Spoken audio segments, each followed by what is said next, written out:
Salut tout le monde. Cette fois-ci on se retrouve pour la deuxième vidéo de présentation du projet de réveil domotisé. Si vous n'avez pas vu la première vidéo de présentation, je vous conseille fortement d'aller la voir. Euh, cette première vidéo, c'est une vidéo d'introduction par rapport à ces présentations-là. Alors comme vous pouvez vous rendre compte à l'écran, j'ai fait un focus un peu plus important sur l'écran LCD. Donc toute cette vidéo, je vais la consacrer à l'affichage LCD du réveil. Et il va y avoir une petite partie interface homme-machine entre le réveil et l'aspect réglage du réveil. Alors dans un premier temps, comme je disais un petit peu dans la première vidéo, donc l'état d'affichage du réveil, là, on est sur un affichage totalement par défaut. Donc l'affichage par défaut, c'est lorsqu'aucune fonction particulière va être activée autant au niveau du réveil qu'au niveau du JDOM de la maison. Donc là, on est sur cet affichage par défaut. Au niveau de cet affichage, on va retrouver différentes informations. Donc au niveau de la première ligne, donc ça c'est une ligne qui est entièrement contrôlable et uniquement contrôlable par la partie logicielle du réveil. JDOM n'a pas d'accès en écriture sur cette ligne. Donc au niveau de cette ligne, on va retrouver simplement l'heure actuelle. Au niveau de la deuxième ligne, ça va être totalement l'inverse. Là, la partie logicielle n'a pas d'accès en écriture sur cette ligne-là. La partie logicielle va simplement retranscrire les informations que JDOM va lui envoyer. Alors au niveau des informations qu'on retrouve sur cette deuxième ligne, la première information qu'on va trouver, qui se situe à gauche, donc cette information-là, cette partie de l'écran va être dédiée à l'aspect notification sonore programmée. Donc en fait simplement l'aspect réveil pour le lendemain. Donc là on peut y voir actuellement une heure d'affiché. Donc ça va être l'heure de programmation du réveil. Du fait que l'heure soit affichée, ça me donne l'information de est-ce que le réveil est activé ou pas. Et ça me donne en plus de ça l'information de est-ce que mon réveil est activé pour demain ou pas. Donc là on peut voir actuellement que une heure est affichée. Donc ça veut bien dire que mon réveil est activé pour le lendemain et que demain le réveil va sonner à 8h45. Alors cette information-là, je l'ai mis en place parce que je voulais avoir accès de manière simple au moment du coucher, avant de m'endormir. Je voulais voir de manière simple est-ce que oui ou non un réveil est programmé pour demain et est-ce que le réveil est bien programmé à la bonne heure. Ça va en fait simplement m'éviter de devoir me connecter par exemple à l'interface JDOM via un smartphone ou via une tablette ou via l'écran de contrôle pour aller vérifier cette information-là.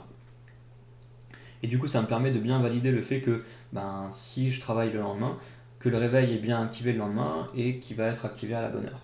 Et inversement, si je suis en congé le lendemain ou si je ne travaille pas, le fait que je ne vais pas être réveillé par une notification sonore programmée.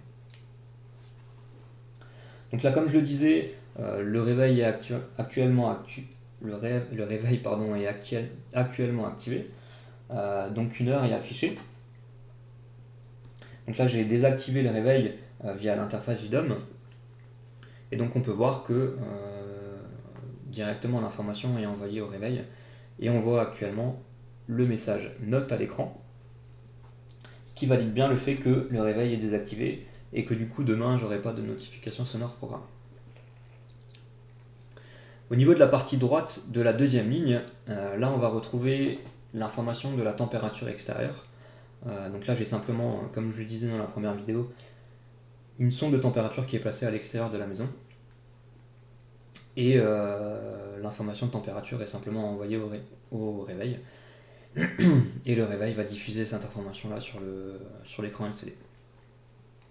Ça c'est une information qui est particulièrement intéressante durant l'hiver. Également durant l'été, ça permet de voir un petit peu la température extérieure.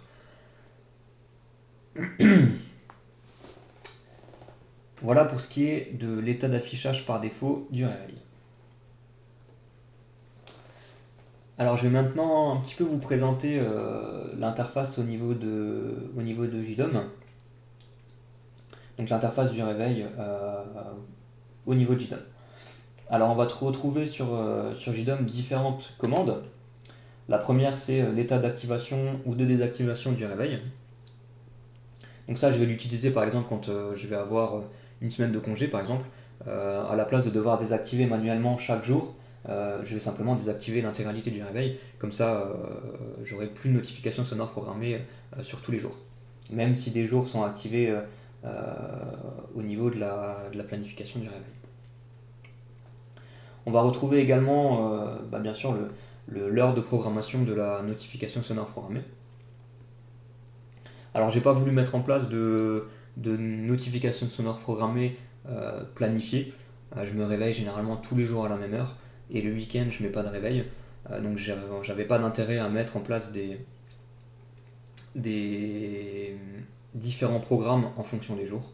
J'ai préféré simplement mettre un seul et même programme et pas différencier l'heure de la notification sonore programmée en fonction du jour de la semaine. Et on va retrouver sur la partie là simplement la partie programmation journalière du réveil, planification journalière du réveil. Donc on va pouvoir régler au niveau de cette interface les différents jours pour la notification sonore programmée.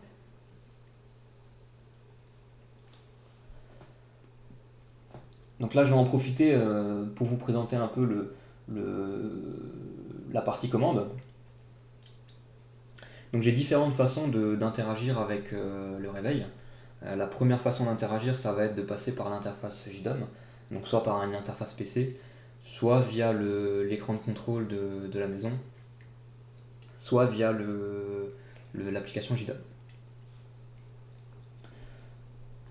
Donc là, je vais pouvoir paramétrer différents réglages au niveau du réveil.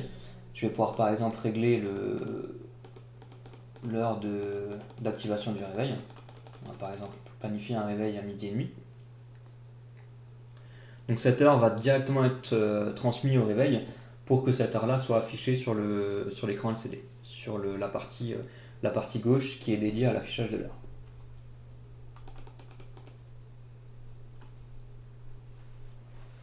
Je vais pouvoir également régler la partie planification du réveil.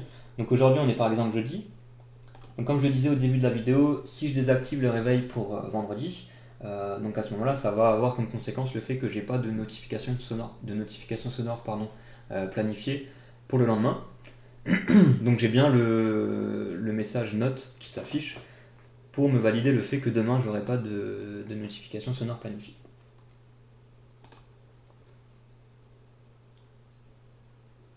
Donc ça va être la première façon de programmer et de régler le réveil. Alors cette interface-là, je l'utilise très peu parce que ça demande le fait de devoir se connecter à JDOM via les différentes solutions que je vous ai dit tout à l'heure, donc soit via l'écran de contrôle, soit via une interface PC, soit via l'application JDOM. Donc je vais utiliser une autre solution. C'est la solution que j'utilise le plus avec JDOM, ça va être l'interface Telegram. Donc je vais, de manière générale sur JDOM, je vais piloter ma solution domotique le plus souvent via l'interface Telegram. Donc c'est ce qui va me permettre de lancer différentes commandes. Et du coup, j'ai inclus le fait de pouvoir programmer et régler le réveil via l'interface Telegram. Alors au niveau des commandes, on va avoir accès du coup aux mêmes commandes que l'interface JDOM sur PC. Donc par exemple, je vais pouvoir lui demander l'état de mon réveil. Alors à ça, il va me faire simplement un petit rapport pour me dire si mon réveil est activé ou est désactivé. Donc là, on peut voir que du coup mon réveil est actuellement bien activé. Il va aussi me donner l'état de planification du réveil. Donc là, comme on a pu le voir tout à l'heure, le réveil est bien programmé lundi, mardi, mercredi, jeudi et vendredi. Et il va également me donner l'heure à laquelle le réveil est programmé. Donc ça, c'est la première fonction, la première interaction que je vais pouvoir avoir avec le réveil via Telegram. Je vais également pouvoir désactive mon réveil. Je vais pouvoir lui demander de désactiver mon réveil. Donc ça, ça équivaut du coup à ce petit bouton là. Donc ça va lancer la commande d'arrêt du réveil. Je vais également pouvoir lui demander à l'inverse d'activer mon réveil. Donc ça va avoir l'effet inverse. Donc là, il active mon réveil et il m'informe de l'heure de programmation de la notification sonore. Je vais également avoir la possibilité de pouvoir planifier mon réveil. Alors ça, du coup, ça va me permettre de pouvoir planifier planifier les jours d'activation ou désactivation du réveil. Donc quand je vais lancer cette interaction-là, il va me demander qu'est-ce que je veux faire. Est-ce que je veux activer ou désactiver un jour? Par exemple, là, je vais lui demander de désactiver un jour. À ça, il va me demander quel jour je veux désactiver. Donc là, je le rappelle, on est jeudi. Je vais par exemple lui demander de désactiver mon réveil pour demain. Il me valide bien le fait qu'il désactive mon réveil. Et ça a comme conséquence, du coup, à nouveau de mettre l'état du réveil l'état du réveil pour le lendemain désactivé. Ce qui est validé par l'indication note sur l'écran du réveil.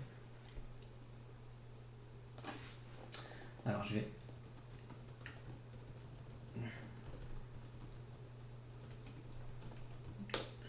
juste réactiver le jour. Donc là je vais lui demander d'activer cette fois-ci un jour. Comme tout à l'heure, je vais lui demander d'activer vendredi. Donc là pareil, le vendredi, du coup il va y avoir une notification sonore planifiée pour vendredi, donc demain. Et on a aussi du coup le retour d'information sur l'écran LCD. On va également pouvoir demander via Telegram de programmer mon réveil. Alors ça va me servir en fait simplement à planifier programmer l'heure du réveil. Donc là par exemple je vais lui dire qu'il programme mon réveil à par exemple 6h30.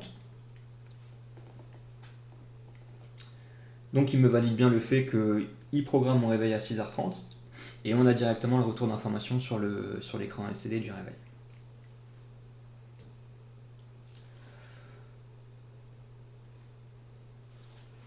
Alors une autre fonction, ça va être de programmer la durée du réveil. Alors je vous explique brièvement, on verra ça plus en détail dans une prochaine vidéo. J'ai donné la possibilité, j'ai apporté une fonction au réveil qui est une fonction de pré-réveil. Donc là par exemple le réveil est programmé à 6h30. Je vais lui demander de programmer une durée une durée de phase de réveil. Donc là par exemple je vais lui indiquer que je veux que la phase du réveil dure par exemple 10 minutes. Donc ça va avoir comme conséquence de programmer une notification sonore 10 minutes avant l'heure programmée. Donc là par exemple le réveil est programmé à 6h30, donc à 6h20 mon réveil va me faire une première notification sonore, simplement en me disant que je dois me lever dans 10 minutes. Donc ça on verra ça dans une prochaine vidéo. Et une dernière une dernière interaction que je peux avoir avec mon réveil, ça va être de diffuser un message sur mon réveil.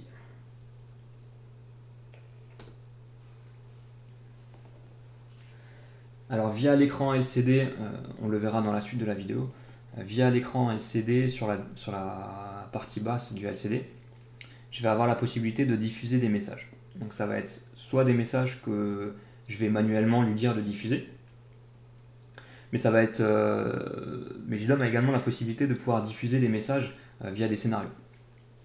Donc ça, on va le voir dans les autres vidéos. Je vais avoir un retour d'information, pas uniquement de l'heure du réveil ou de la température extérieure, mais je vais avoir un retour d'information en fonction de si certaines, si certaines composantes de JDOM sont changées. Donc en fait, si certaines commandes sont activées au niveau de JDOM, je vais avoir un retour d'information sur l'écran LCD. Donc là, par exemple, je vais lui demander de diffuser le message Salut la team.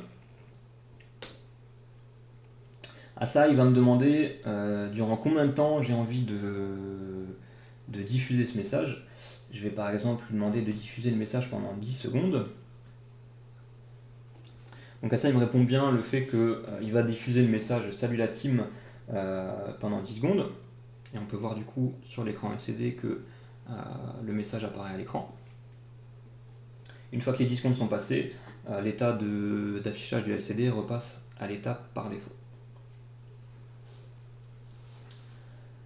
Alors ça va me permettre d'enchaîner sur une troisième chose. Donc en fait, c'est la possibilité, comme je disais, de pouvoir gérer de manière manuelle l'affichage de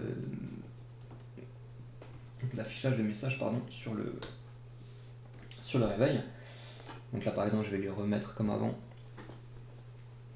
le message Salut la team. Alors là, je donne pas la possibilité d'avoir un accès au niveau de la temporisation du message. Là, le message reste automatiquement affiché pendant 20 secondes. Alors ça, pour être honnête, c'est quelque chose que j'utilise jamais, quasiment jamais. Je l'utilise aujourd'hui pour vous le présenter, mais c'est quelque chose que j'utilise extrêmement rarement, puisque j'ai pas d'intérêt à vouloir diffuser des messages sur l'écran du LCD de manière manuelle. Là, ce qui va m'intéresser, c'est de pouvoir en fait diffuser des messages via des routines, via des scénarios.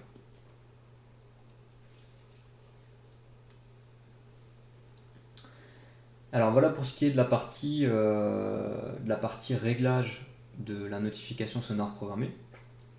Et ce qui est de la partie affichage du LCD. Donc on va voir dans les différentes autres vidéos quelle routine va pouvoir afficher des choses au niveau du LCD.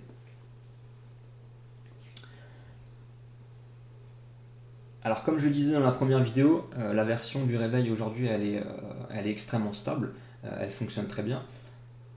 Par contre, j'ai encore des petites améliorations que je vais mettre en place au niveau du réveil. Donc c'est pas des améliorations au niveau du fonctionnement du réveil, mais c'est plutôt des améliorations soit au niveau de l'interface, soit au niveau de la remontée d'informations. Donc là, une des améliorations futures que je vais apporter, c'est la possibilité de mettre en place une fonction pour pouvoir venir changer l'information qu'on va retrouver sur la partie en bas à droite. Donc là actuellement j'ai la possibilité uniquement d'afficher la température extérieure de la maison. Mais je vais du coup mettre en place dans les prochains temps un algorithme pour pouvoir venir modifier, pouvoir choisir l'information qu'on va diffuser sur la partie en bas à droite de l'écran. Donc je vais par exemple pouvoir choisir de mettre la température de la chambre à coucher, de mettre l'état de l'alarme, de mettre l'état de la maison. Enfin voilà, je vais pouvoir avoir la possibilité je vais avoir la possibilité de diffuser l'information que je veux sur la partie inférieure droite. Donc ça pareil, il y aura différentes possibilités de pouvoir modifier cette information là. Je pense que du coup, quand cette fonctionnalité-là, je l'aurai mis en place, je vous ferai de nouveau une petite vidéo de présentation pour vous présenter ça.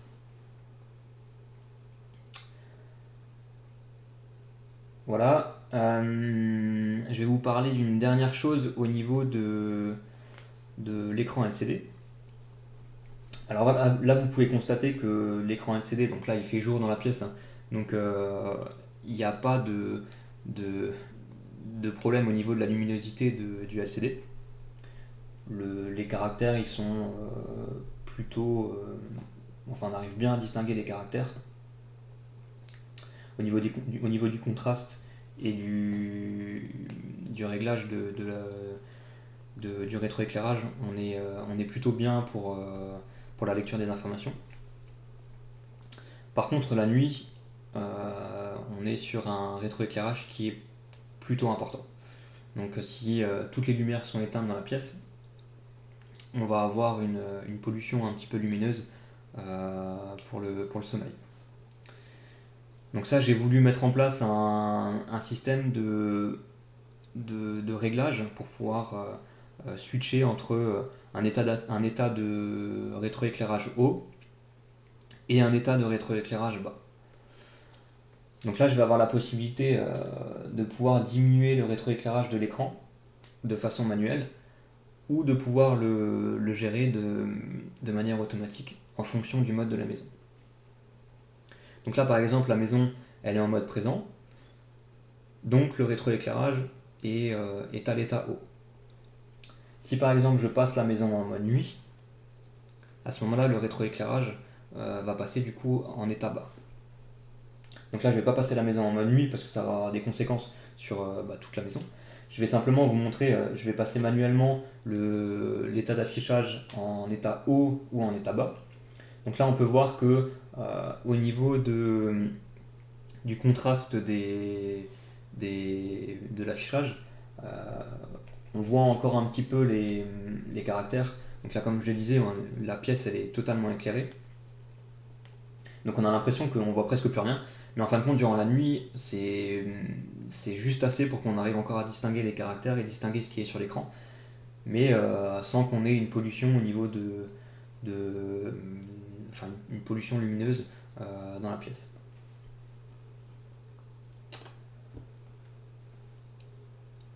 Voilà pour ce qui est de la présentation de l'affichage et de la présentation de l'interface homme-machine que je vais pouvoir avoir avec le réveil. Comme pour la première vidéo, là je vous invite à consulter les prochaines vidéos pour pouvoir continuer à voir les différentes fonctions que j'ai apportées à ce réveil. Voilà, on se dit à bientôt. Ciao.